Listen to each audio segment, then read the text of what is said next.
हमीर तलवार उठाता अपनी उस बेटी को मारने के लिए, पर कोई पिता अपनी पुत्री पे सीधा सीधा तलवार तो कैसे चला दे।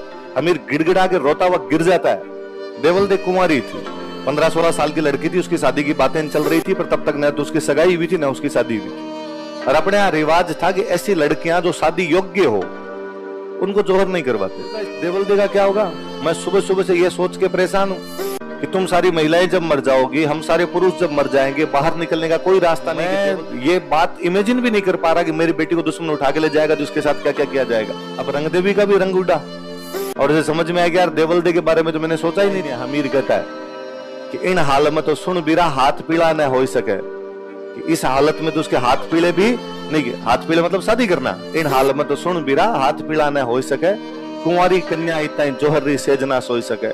ये कुंवारी है इसलिए क्या नहीं करवा सकते, जो मने मरने री चिंता नहीं, कंवरी री चिंता साल है। मुझे मरने का डर नहीं लगता, मुझे इस कुंवारी लड़की, जो कुंवारी लड़की इसकी चिंता है। अब वो दोनों पति पत्नी अंदर बैठ के, दोनों बैठ के, रंगदेवी बाहर नहीं है। ये बात देवल को पता चलती है, उस 15-16 साल की राजकुमारी को पता चलती है कि मेरे पिताजी मेरी वजह से कोई भी डिसीजन नहीं ले पाए। मेरा पूरा राज्य इस वजह से पसोपेश की स्थिति के अंदर है कि लड़ा जाए या नहीं लड़ा जाए, क्योंकि जी लड़ने के लिए जाते हैं तो सारे मरेंगे और मैं यहाँ पे जिंदा रह जाऊं। वो हमीर के पास गई, उसने जाकर कहा कि पिता आप ऐसे कैसे कर सकते हैं, जब पूरा राज्य लड़ने के लिए तैयार बेटा, आप निर्देश दीजिए और आप लड़िए और मेरी चिंता मत कीजिए। तलवार से काट दो, मार दो, वैसे मार के बाहर निकलिए। जब हमीर तलवार उठाता अपनी उस बेटी को मारने के लिए, पर कोई पिता अपनी पुत्री पे सीधा सीधा तलवार तो कैसे चला दे।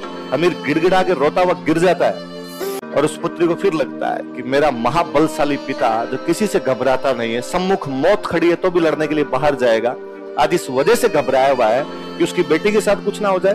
वो किले के ऊपर चढ़ती है, पीछे एक तालाब था उसमें छलांग लगा देती, वो इनसे पहले ही मर गई।